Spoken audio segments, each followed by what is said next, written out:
Welcome back to Public Affairs on Peach. I'm Tracy Hutchins. Well, the Gwinnett County business community has a major stake in Tuesday's Marta vote.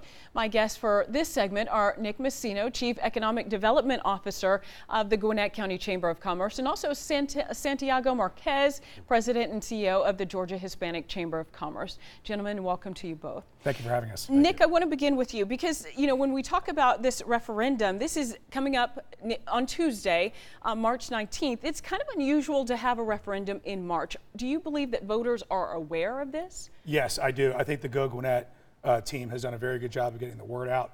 The early voting has been going on for weeks, and it's been very strong. So we feel very good about the word getting out, and we're very excited about people coming out. We hope we don't have freezing rain on Tuesday. The turnout, I think so far the condition should be mild. We hope so. And Santiago, you actually told one of our producers that traffic issues, as we're talking about public transportation, traffic issues have really halted some corporations coming to town, and also in terms of millennials being attracted to Gwinnett County. That's what you've seen?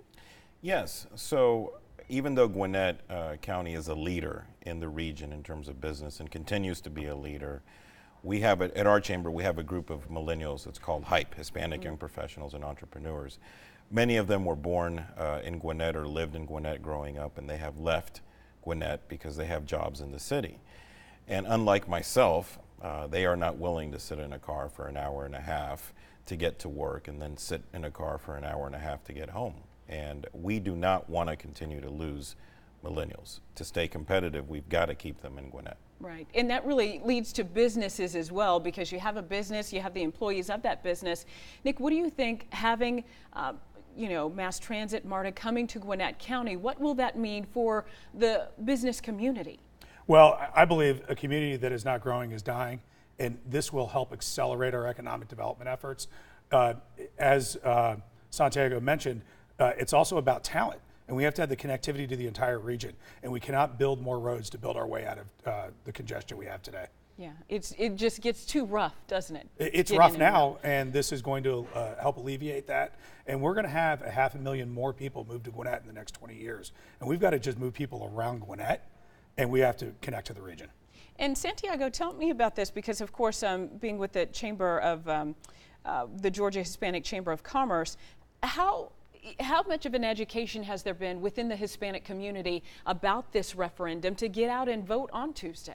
Well, I echo what Nick said. Go Gwinnett has done a phenomenal job of having materials in Spanish, of having town hall meetings, of trying to reach out to the Hispanic community through television, through radio, through print.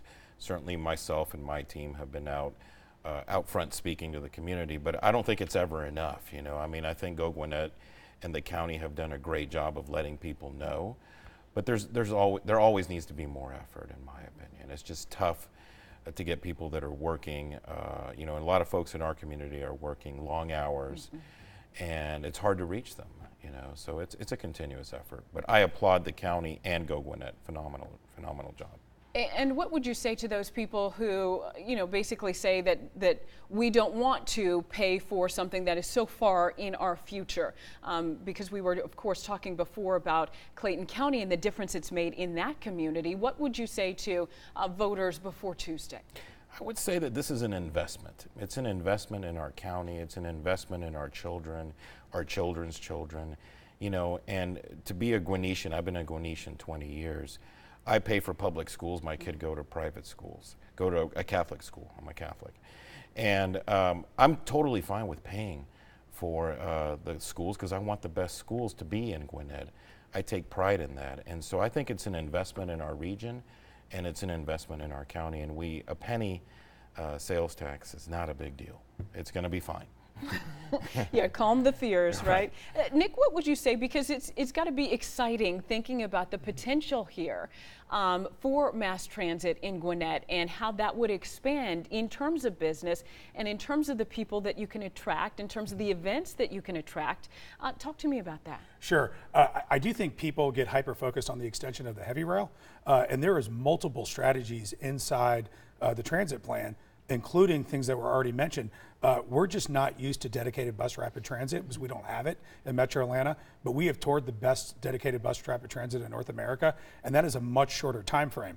But buying more buses midway through this year, if we pass this, we will be able to expand the local bus routes now. We'll be able to expand the incredibly successful express routes now.